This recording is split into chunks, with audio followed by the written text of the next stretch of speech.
There is another class of colored people who make a business of keeping the troubles, the wrongs, and the hardships of the Negro race before the public. Having learned that they are able to make a living out of their troubles, they have grown into the settled habit of advertising their wrongs, partly because they want sympathy and partly because it pays. Some of these people do not want the Negro to lose his grievances because they do not want to lose their jobs. Booker T. Washington, American educator, author, and orator.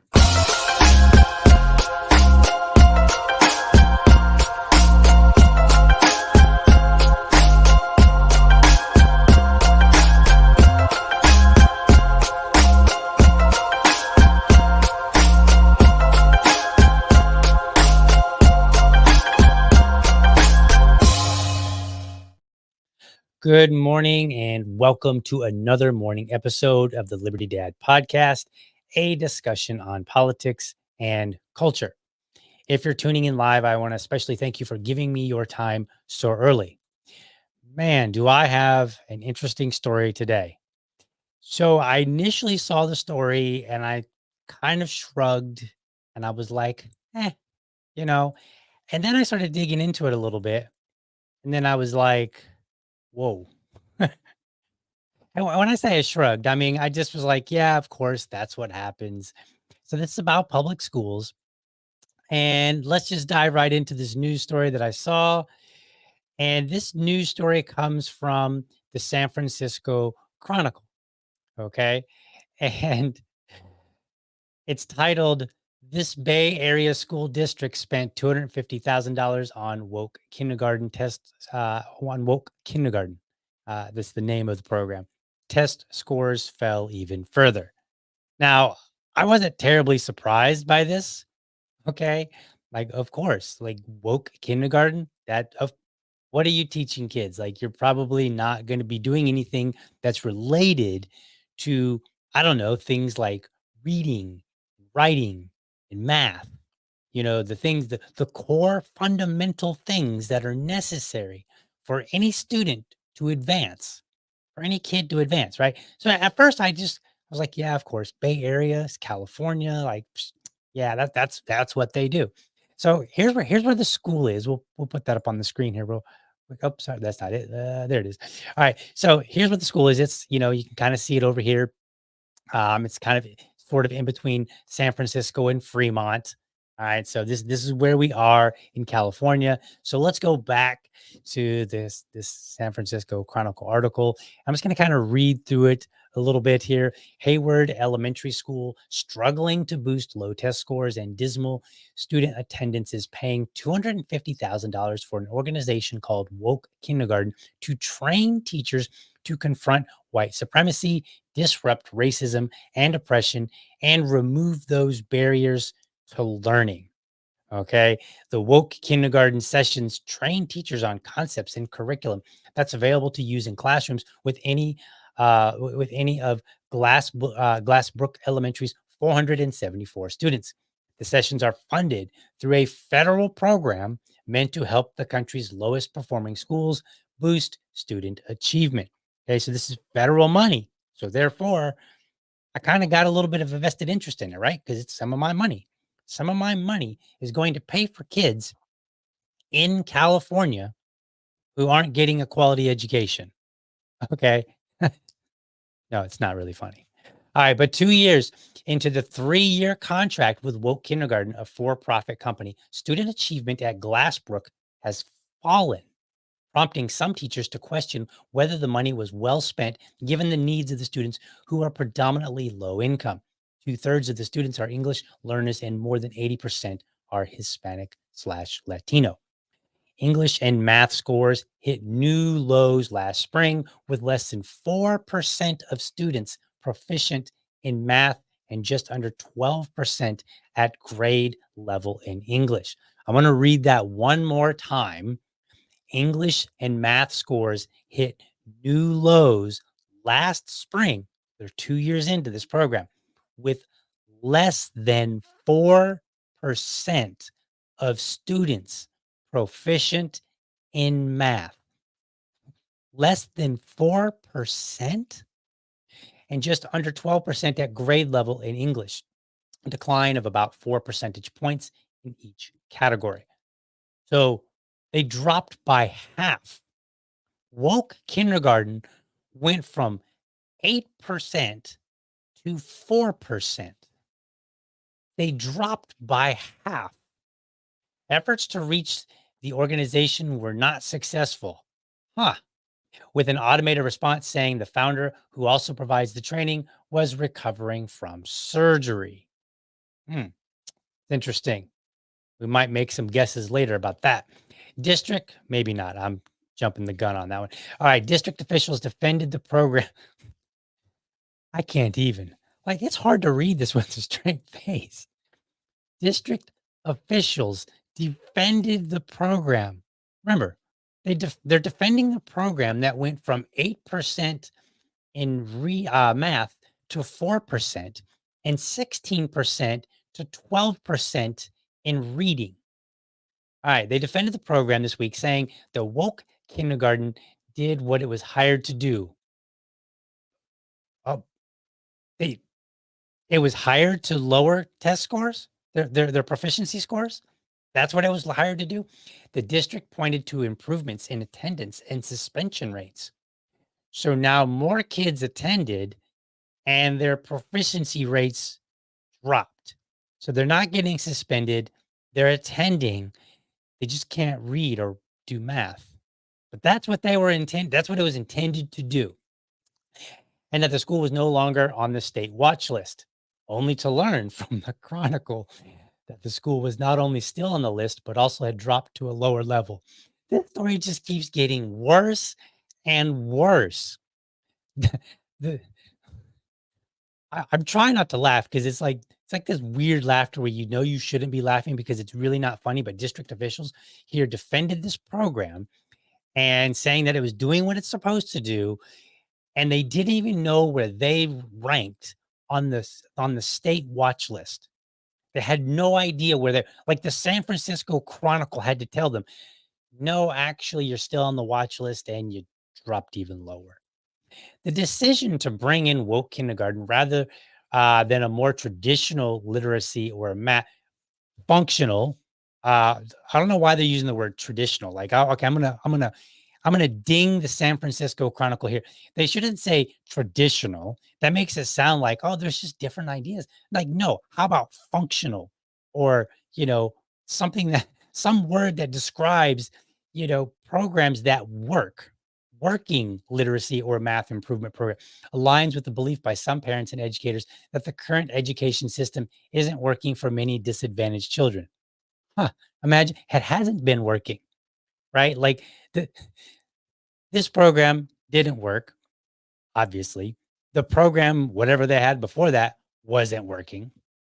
The solution, these advocates say, is for educators to confront legacies of racism and bias in schools and talk about historic white supremacy so that students feel safe and supported. As such, anti racism programs have spread. Several more conservative state legislators have moved to restrict or ban them.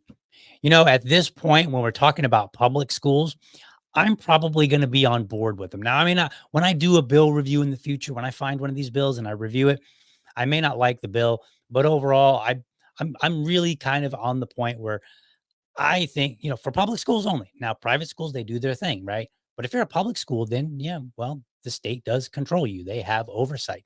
So therefore, these kind of programs absolutely should be banned. And we're gonna look at kind of what this program has to offer in a little bit.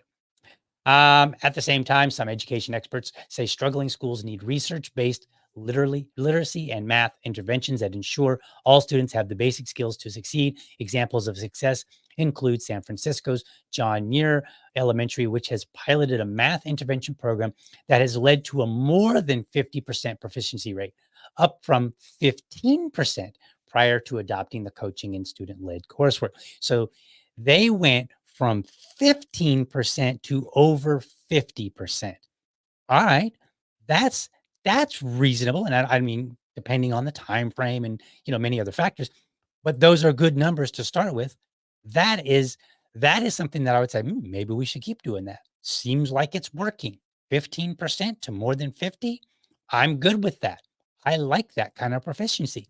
I want more. I want 100% proficiency, but hey, we're on an upward trend. This is a good thing. All right. Not really a big fan of the Daily Wire, but they had some interesting things to add to this. So I'll put that up on the screen. To pay woke kindergarten, the school used federal funds, money from a federal program meant to help boost test scores from the country's lowest performing schools, the Chronicle reported. Okay, we just read that. Woke kindergarten's curriculum, which can be used with any of Glassbrook Elementary's 474 students, includes a quote, woke word of the day, words like strike, ceasefire, and protest. That's This school goes up to sixth grade, and they're focusing on words like strike, ceasefire, protest. Like that's what's going to bring their proficiency up. That's what's good. They'll feel good about themselves by learning about ceasefire, which, as you'll see, is related to the Palestinian and Israeli conflict. Up to sixth grade, we're going to be worried about teaching them about Palestine instead of ensuring that they can do things like read and calculate numbers. This is meant to introduce children to, quote, language of the resistance, or, quote, liberatory vocabulary in a way they can easily digest, understand, and most importantly, use in their critiques of the system. How about language or vocabulary that they can digest that helps them critique the failures of the system to give them a proper education? How about words like that? Like, I don't know, failure. On its website, Woke, and we're going to look at that in a minute. On its website, Woke Kindergarten says its goal is supporting children, families, educators, and organizations in their commitment to abolitionist early education. I don't even know what that means. Sounds like some made up nonsense. And pro Black and queer and trans liberation. Oh, so again, it doesn't like its goal supporting children and families. I'm gonna read this one more time. Supporting children, families, educators, and organizations in their commitment to abolitionist early education and pro Black and queer and trans liberation. So, not improving their reading scores, not helping them function so that they can do mathematics. No, they want to be pro Black and pro queer and pro trans liberation. That's their goal. So, just reading the goal should have been a huge red flag to this school and say, hey, we have a school that is in like the single digits for math, the lower double digits, very like bottom of the barrel, lower double digits for for reading. Maybe we should take on this thing that's about pro Black, queer, and trans liberation. Maybe that'll help them. No, some the company's founder, a former teacher, yeah, who goes by they, them pronouns and self describes as an abolitionist early educator, cultural organizer, and creator, currently innovating ways to resist, heal, liberate, and create with their pedagogy, Woke Kindergarten. So basically, they want to be an activist with your children. That's what they want to be. They want to be an activist and teach your child to be activist. That's the whole point here. That's it. They don't want to teach your kid to actually be educated, to actually be able to go on in the world and function like everyone else, like they can. Because clearly, if she can come up with, the cat out of the bag there, if she can come up with all this education, she clearly can read. I assume can do math if she can charge $250,000, but she doesn't want your kids to be able to do that. Glassbrook has been using Woke Kindergarten for 2 years of a 3-year contract. In the meantime, schools flagging student achievement has become more dismal. I think that was everything that I wanted to read on here. So let's, I said it's worse. It's way worse because you might be like, well, they're trying something. Like, let's, they had to do something. Well, they could have went with one of the other programs that's been tried and tested and is actually producing results. Or, hey, that's a good word they can, maybe in their word of the day, they can use results. Like, hey, we're not getting them, by the way. They can use that in their critique of the system. We're not getting results. That's a great word. I'm trying to think of these words as we talk. All right.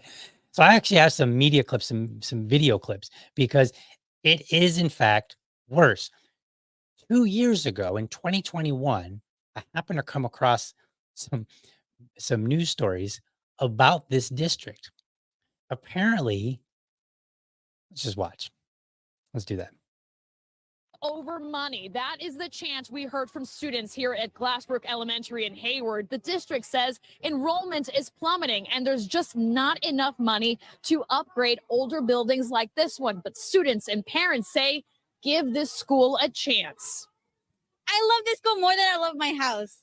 To be honest. Glassbrook Elementary in Hayward may not have a football team, but boy, does it have school spirit. They actually enjoy coming to school. They get mad if I pull them out of school early. So when students and parents heard that the Hayward Unified School District is considering closing down their school next year, this was their response. The district says families are pulling their kids out of the district in record numbers. And definitely exacerbated by COVID in the last 2 years. We've lost 2,000 students. And so that's all funding that, doesn't come back to the district. That means the district must make tough decisions, including closing school buildings that are more than 60 years old and shuffling students to more modern facilities. These schools may close as early as next year. We're coming out of a pandemic when really this is their second home. Even though the district isn't planning to lay off staff, teachers are still pushing back. We'd like to have a pause button. And a lengthy pause button. Starting next week, the district is hosting virtual town halls to hear feedback from parents. Sixth grader Angeli Rivas is hoping Glassbrook Elementary sticks on long enough so her brother can experience it for himself. I will be really sad that my brother will not have, if they close the school, he will not have a chance to go to this amazing school. In Hayward, Melissa Colorado, NBC, Bay Area News. California. Okay, so 2 years ago, this school was one of several schools on the potential chopping block because what happened? COVID happened. We shut down all the schools, remember? And then a lot of us were saying, hey, this is probably not a good idea. You're going to hurt students.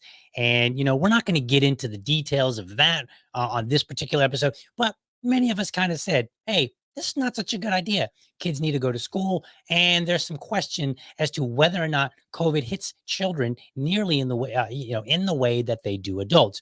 But they closed down schools. And then apparently 2,000 people left the district. It's unclear to me exactly why they left and where they went. Presumably they said, hey, the schools are closing down. I'm going to go somewhere. Maybe I'm going to homeschool my kid, probably for the best. Not probably, definitely for the better. But it's unclear exactly what happened. But they lost 2,000 students, which means they lost a lot of money. And so therefore, they had to make some tough decisions. Totally get it. That's what happens. So did they determine that they were going to shut down Glassbrook? Well, no, they didn't. But they had less funds to work with, right? So here's the follow-up. Basically, it's basically the follow-up story to that. Here's what happened after. We begin in the East Bay. It's complicated and controversial. At this hour, hundreds of East Bay parents are facing the heartbreaking prospect of telling their kids they'll have to change schools and teachers. The Hayward Unified School Board facing a nightmarish financial situation that may mean closing schools and moving students all over the district. NBC Bay Area's Terry McSweeney watched that meeting, and Terry, the decision just came down. Yeah, about 10 minutes ago, they finally decided. On the one hand, you have the school district saying, hey, we got way too many schools, way too few students, we're millions in the hole. And you got parents saying, do not think about closing my child's school. And tonight, after all that talking and wrangling, they decided to meet in the middle. When you talk about closing schools, parents tend to not like it. And so it was at Birchfield Park in Hayward this evening. We'd like to have a pause button. and a lengthy pause button. This leading up to the school district board meeting, a board proposing closing schools to close a deficit, though not shutting as many schools as originally proposed. You see here, the old plan closed 14 schools, the new one 6. The old one sent students from 8 schools to 18 different schools. Now students from 5 schools would go to 21 schools, meaning less travel. Parents who called in for the virtual meeting were vehemently opposed to the closing, many very upset, saying the board needs to slow its decision. It seems like there was no community outreach.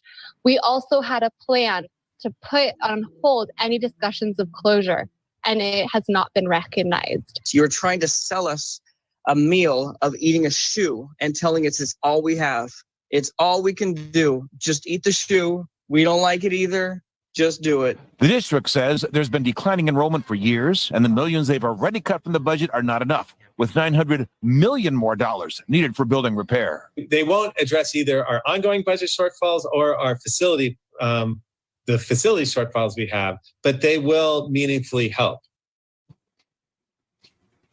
The plan dealt with the next 3 school years, but only the next 1 school year.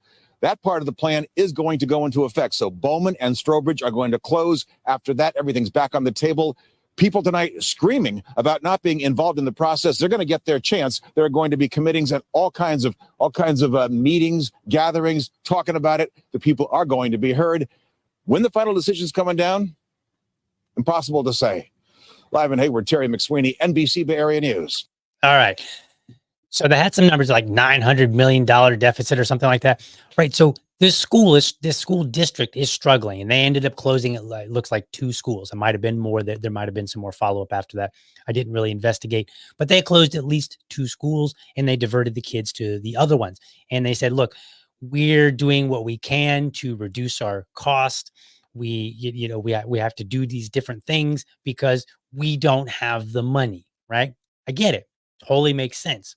So in light of that, this is in 2021, in light of that, they decided to spend $250,000 on woke curriculum. And I'm telling you, it's every bit as bad as you think it is. And we're going to look at it in just a minute. Now, I want to address a comment here real quick, because I think this is a very valuable comment right about now. Keith says, it's interesting how the woke mob practices capitalism. Thanks, DL. Oh, you're very welcome. And they do practice capitalism, and they practice criticizing it, as you will see here in just a moment. Now, I want to remind you, Glassbrook, which this woke curriculum said is for any of the 474 students. Glassbrook goes from K to 6, kindergarten to 6th grade. And they currently have a 4%, according to the San Francisco Chronicle, they have a 4% proficiency in math and 12% in reading. That is their proficiency. It's almost so, it is pretty much so low that we might as well not even report it. Just say 0. You might as well, because at 4%, why even bother? They're like, that's not even F level. That's like so many letters down. We don't even have that. Like, that's the point where you might as well not even bother. So let's take a look at some, let's see, what do we want to look at? Let's look at their website. Let's go back to their website really quickly, and we're going to take a look and see what is on their website. So let's see what we got here. All right, there we go. Got it up on the screen for you. So let's see, we'll try to zoom in a little bit so that it's a little bit more readable for anybody on a small screen, and I will read it for anybody that's listening to this. Okay, so here we are. All power to the little people. Sounds good, right? Like, not so bad. Woke Kindergarten is a global abolitionist early childhood ecosystem and visionary creative portal. So we got a word salad there. That doesn't really mean much of anything. I don't really understand like what they're exactly trying to say. Supporting children, families, educators, and organizations in their commitment to abolitionist early education and pro-Black and queer and trans liberation. Okay, so same thing as we read from the news articles. All right, here we go. We got a nice little flyer here. So you made it to a protest, a sensory guide for kids. And they have a picture. Let's see if we can zoom in on this. Can we make it a little bigger? Let's see here. Let's see if we can do it that way. There you go. How about that? That's about as big as I can make it. So you made it to a protest, a sensory guide for kids. I am a child. It's the kid holding their sign. And like, what? Like, I don't particularly care for protests personally. It's not my thing. I tend to look at them as like a nice way to raise your voice, but they're generally ineffective. That's my personal opinion. Okay. Like if you want to go to a protest, that's cool. You should absolutely have the right. And I would never do it. In fact, I would not only, I would not only support your right, I would actively defend your right to go and protest. Okay. If you're an adult, but if you're a kid in particular in elementary school, my opinion is that you probably need to focus on other things. Now, if a parent wants to take their kid to a protest, not going to stop them. Not my thing. I don't go. The very few that I've been to, I do not take my son because I do not believe it's an appropriate place for him. He doesn't understand what's going on there. And the risk of any violence happening is, in my mind, not worth taking him. He would rather go and play with his friends or Minecraft or what have you, right? Like he's got much better things to do than go to a protest with daddy. So the idea that this is part of the curriculum is a huge, like you can't get any bigger of a red flag than curriculum that's trying to teach your elementary kids who are already suffering greatly in math and reading proficiency. You can't get a bigger red flag than to see, hey, let's talk about you going to a protest instead. All right. So we go back over here and let's see here. I wanted to, so they've got 60-second text, woke wonderings. So you probably remember this from the news story. So these are the little wonderings, right? Let's see what we got here. Woke wonderings. I wonder if we challenge the legitimacy of the Supreme Court, how might we transfer power back to the people? What? These kids can't even read. And you want to teach them to challenge the legitimacy of the Supreme Court? Now, this might be fine for college kids to talk about in the appropriate class, but it is definitely in no way appropriate for a kindergarten kid. All right. Let's see what else we got. If we abolish the police, what else could we do to keep people in the world safe? Now, look, I'm a libertarian. The idea of abolishing the police, going to, a volunteer some sort of volunteer program. Okay, I could be on board with that. That's in a conversation for adults. That isn't a conversation for kindergarten kids. That's just insane. And if you think it gets worse from there, well, it does. So I almost feel bad for even doing this. All right. So she's got a video on there. It's called Woke Read Aloud. And so what she does is she reads books, right? Sounds good. Like, hey, let's read kids' books. That sounds like a good idea. I read to my son every single night, either me or my wife. We read to our son a book every single night, right? I'm good with that. We should read books. Love reading books. I think it's awesome. Great idea. Except for this one. Well, except for the way she does it. I didn't actually go through the entirety of the book. I just kind of watched some of the video, and then what I did was I truncated it a little bit. So I shortened it, and I will put the link. I'll put all the links in the show notes if you really just want to hit yourself hard with some. I'm not even sure how to describe this in a snarky way. Like it's just so bizarre. But I will play this clip for you. It's shortened so that you can get an idea of what she's teaching kids, right? Even while reading a book. So let's play that clip. Yo, what's up, little kindergarten family? My name is Key. My pronouns are they, them. And I want to know your pronouns too. So why don't you take a minute to tell the people that are around you, or maybe tell yourself, tell me, what are your pronouns? This is literally the start of the video. I'm not joking. Very beginning. All right, cool. Okay, so today's book is called Saturday. Okay, maybe it's going to get good from here. This part of the book is called the front cover. Very good. And if I turn it around, this is called the back cover. Oh, you good at this. And what's this called? The spine, because it holds all the pages together, right? By Oge Mora. This morning, Ava and her mother were all smiles. Yay. It was Saturday because Ava's mother worked Sunday, Monday, Tuesday, Wednesday, Thursday, and Friday. Saturday was the day that they cherished. So can you say the word cherished? Cherished. Good. Cherished has a at the beginning. The CH makes the ch sound. What makes the ch sound? Good, the CH. Good. So when the author says Saturday was a day that they cherished, what they mean is that they held this day near and dear to their heart because they knew that all of the other days, Ava's mama was busy working. Skirt, we need to back up. Wait, for a what? second What do you because got? Skirt. What? This is the K cam.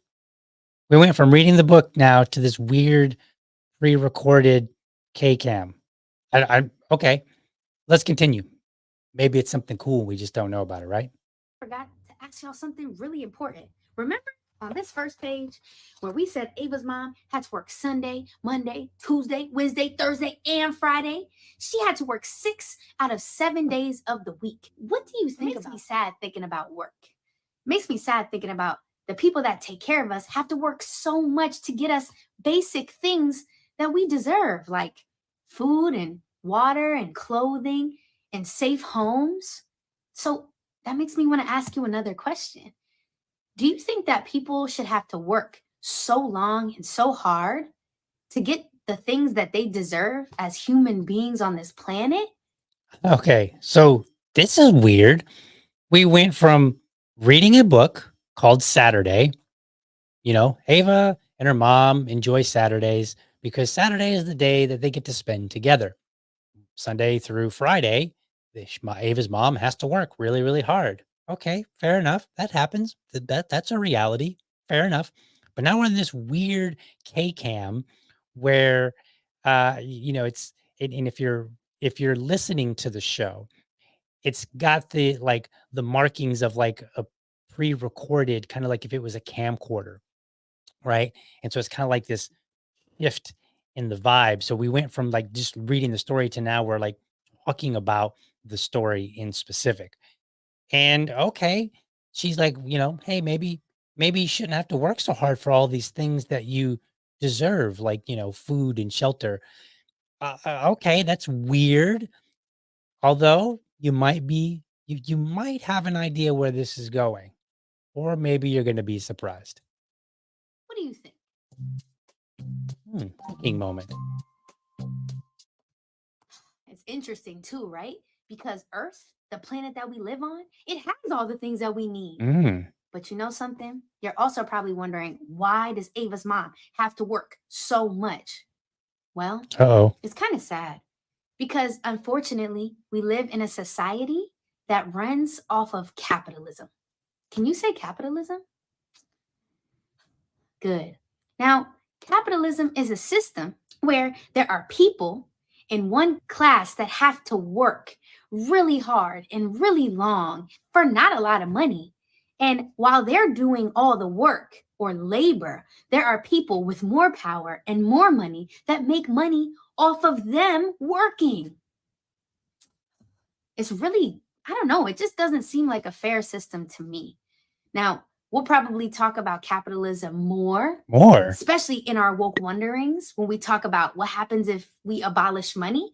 But for right now, let's get back to the book. Wow. Well, all right now. So woke kindergarten is teaching children from K to 6, right? In this school, presumably in this case, it's directed specifically at kindergarten students, that capitalism is bad with an incorrect definition of capitalism in the first place, which is simply a matter of ownership, right? Like that, like capitalism, for a rough definition, not a very formal one, is just simply who owns the means of production.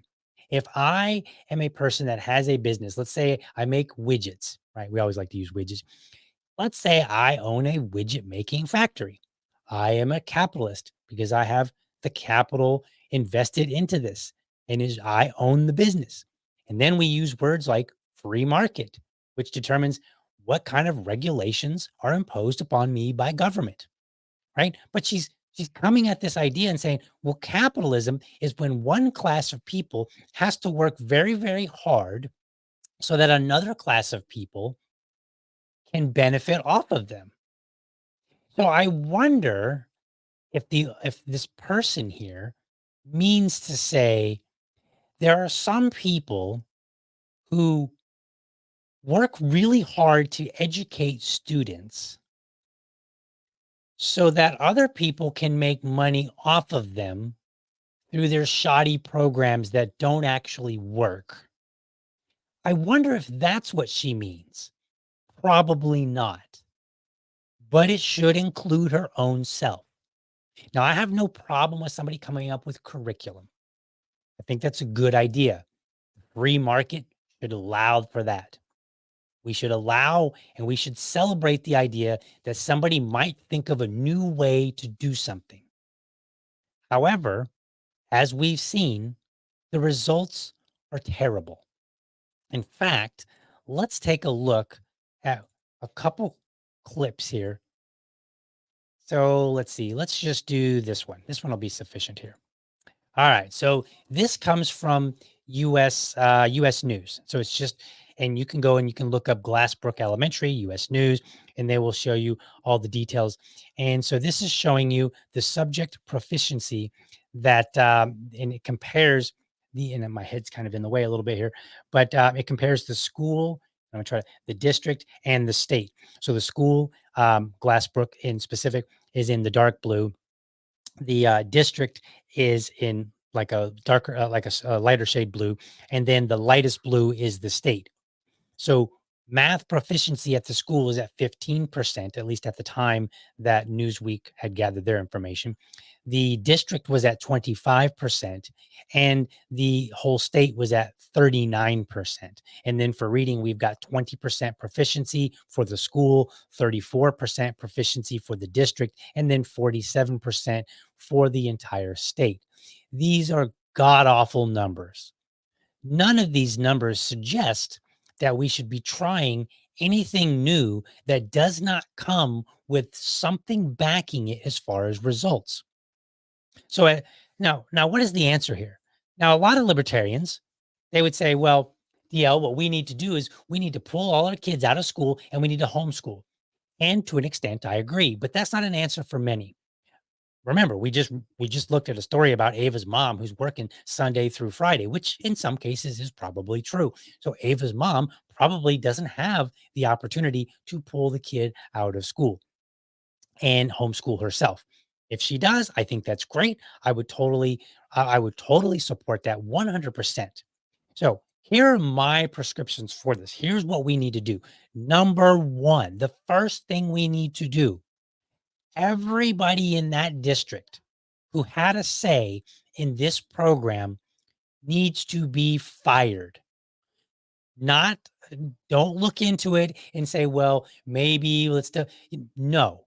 If they had a hand in that decision, if they had a vote, if they came and they offered a recommendation, if they in any way supported it, look for any documentation for support for this program, they need to be fired 100%. Why? Because we had a school that had an 8% proficiency for math that dropped to 4%. They had a 16% proficiency that dropped to 12% in reading. They need to be fired. They were already on this very serious struggle bus as far as proficiency, and they made it much worse, way worse. They're almost in the single digits for reading.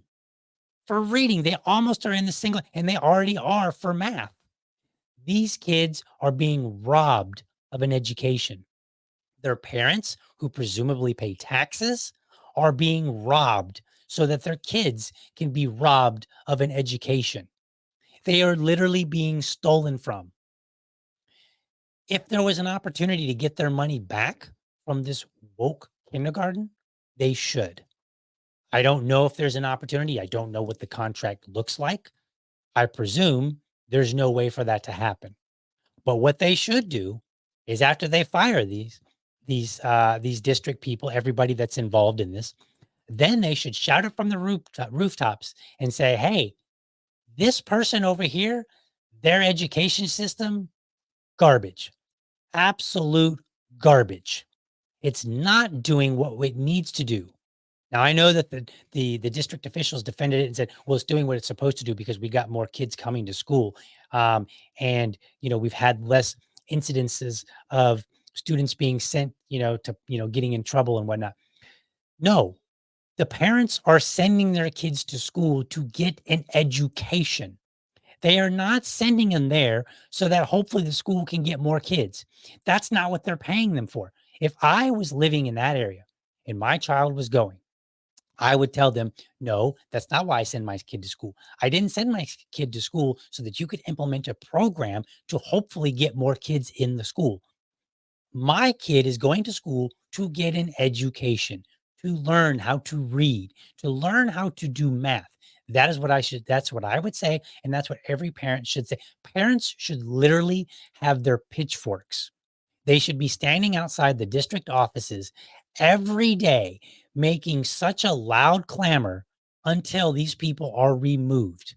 That is the only thing that parent, you know what? They were talking about protest there. That's a good protest. Go and do that. Go and demand the heads of, and not literally, folks, but go demand the heads of every single person who is involved in that decision. That is the first and foremost thing that must absolutely happen, because it is clear that when they were already struggling, there was a threat that the school may be shut down. The school skated by on the skin of their teeth for not getting shut down. And then they turn and spend $250,000 so that the kids can have worse proficiency in math and reading. Yeah, they need to go. Absolutely 100%. And this person who doesn't like capitalism can learn just how brutal capitalism is. I talked about it yesterday. The free market is brutal, and she should feel the absolute brutality of the free market for having offered such a disaster of a course that didn't do anything but wants to teach your kids that capitalism is bad, protest is good, and maybe if you're in the 5th grade or the kindergarten, that you should second guess whether or not the Supreme Court should even exist. That is absurd.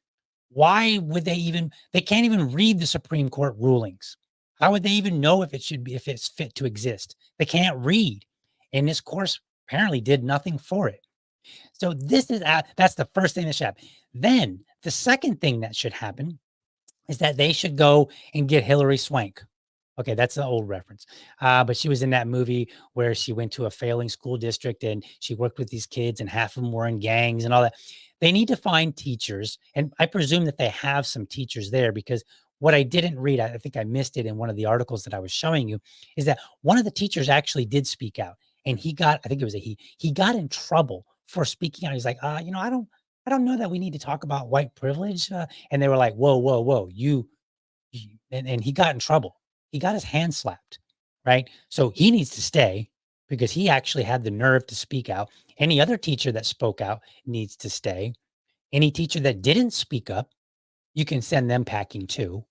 Because if I'm a parent, I want my kid to have a teacher that is invested in their education, which means they would be willing to put their neck on the line on their behalf.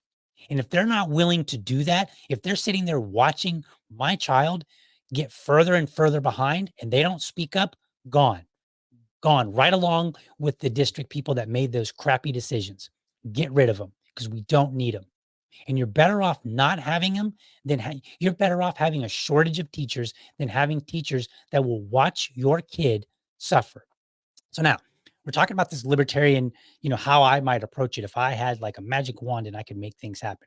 Now, in my most ultimate scenario, all these kids would either, find themselves some way to a school, some sort of private school, maybe a charter school, but a school where it's clear that they're going to get a good education, or best case scenario, they're going to get homeschooled and join one of those homeschool associations where they'll be around other kids who have parents who are doing a good job of teaching their kids. Now that would be that would be the best, the most optimal scenario, but that's not always available. And I assume that right now that's not available. Okay. So what needs to happen is get rid of everybody that was involved, everybody that didn't speak up, get rid of them. Then you need to find new people that are willing to do this job, right? This is my kind of like my joke about Hillary Swank. Then what you need to do is whatever program that is already shown to be effective, that is the program you use. And it doesn't matter which one it is. The one that we read about where the school scores went from like 15% proficiency to like over 50%, that's a good start. Go with that one. That one actually delivers results. Okay. Now, after that, then what they need to do is if there are any students who are causing disruption in the school, they need to remove them. Now, why is that? Imagine you have, I think their class sizes are somewhere around the low 20s that I read on the US News report. So so imagine they have 25 students in a class and you have one kid that's being disruptive and he's causing a lot of problems. And you give him a few warnings. Maybe you talk to the parent and you say, look, Johnny is not doing so well. Okay. Johnny needs to learn to behave and sit down and do what he's told, or Johnny's going to have to be removed. And then if that doesn't work, and we're not talking a long time here, don't spend the whole year on this. If that doesn't work and we don't get Johnny's behavior quick, fast, and in a hurry under control, then you remove Johnny because Johnny is disrupting the other students, the other 24 students who might actually want to get their education. So you remove Johnny because if you don't, then what you've done is you've robbed again from all those kids. You've robbed from the parents who are paying taxes. All of this is robbing people of what they are told they're going to get. A child goes to school, they're told, when you're done, when you graduate, you will be able to read, you will be able to do math, and all of these other things that are part of the curriculum. If they are not, because you allowed teachers to, you allowed crappy curriculum that didn't work to infest the system. If you allowed, where was I going with that? If you allow, I was on a nice little rant there. And now I've kind of like lost my train of thought. But if you allowed other students to disrupt them, then yeah, you are robbing them of what you told them you're going to give them. You are robbing the parents of what they are paying for. So that is a problem. Remove that one kid. And the objection is like, well, that one kid might not get an education. Well, guess what? One kid versus all 25. You can have one kid who doesn't get their education and maybe needs some sort of remedial course elsewhere. Or you can have 25, one who doesn't get their education because he's busy being a fool, and then the rest who get a subpar education because now they're being distracted from their studies. That is the answer. It's really not that hard. And if educators cannot manage to do that, get rid of them. I just got into it the other day with a Moms Demand Action woman. And we were kind of going back and forth about schools and education. And, and there's always this idea of like, well, and she was talking about like the book issue here in Florida and how, there's like the so-called book ban and all this other stuff. Right. And so what happened was she was like, look, these people are educators. They have degrees. They went to school for this. Well, I didn't. And if I can figure this out, what the hell is wrong with them? How is it they have whatever degree that they have and they can't figure out some of these simple things? I mean, what credentials do I have to even make this comment if I don't have an education degree? I'll tell you, I can read. That's what. And I read back in history and I look at schools that were underfunded, that were minority schools. And I say, well, how did they manage to produce good results? What did they do? And they did those very things. The students, when they came in, they said, you need to be here for an education. And if you're not, get out. They said to the teachers, you need to be here to teach students. And if not, get out. We don't have many resources. We don't have time to play games. We are going to focus hard on our studies. And because of that, they delivered consistently. And I have a video you can actually go back and watch, and I'll link it in the show notes. What was the title of it? I think that was the one, was that the DEI? No, that was not DEI. That was, I'm drawing a blank on the title at the moment, but it was only a few episodes ago where I went and I walked through this school, and I played a clip from Thomas Sowell, who it's a reading of his book, White Rednecks and Black Liberals and White Rednecks. Yeah, something like that. Anyways, it's an excerpt from his book, and it was somebody was reading it on his behalf. And he goes through and he's talking about this school called, it's by several names. What was the M Street School? It was originally called M Street School, and it was underfunded, and it was a school for Black children, and it was consistently underfunded for like 80 years, and it was only for minority students, and they managed for 80 years to deliver a lot of Black first. The first Black person to go to this college and to go to this college and to get this, role. And they in some cases, some of their students, when they graduated, who went to, was it Harvard? I think it might've been Harvard at one point, where they went to the school and Harvard said, oh, you came from here. We don't even need to test you. We know you're a quality student, right? Like they produced quality students, and they managed to do it without any woke kindergarten nonsense. They managed to do it on low funds.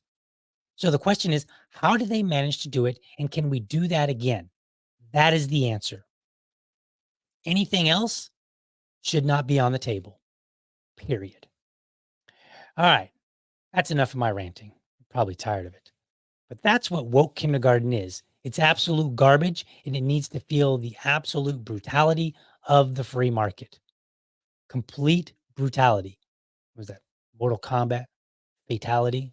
Absolutely. Send it down. All right. Hope you enjoyed it.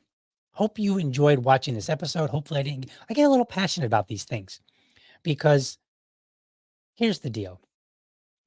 I want people to have a good education. I want them to have that opportunity.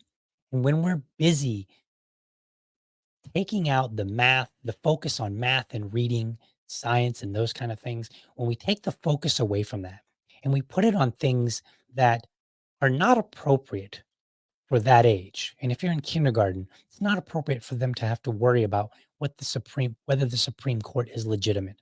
That is not an appropriate question for them. Maybe they can have that conversation if they're watching the nightly news with their mom and dad. That's cool. No problem.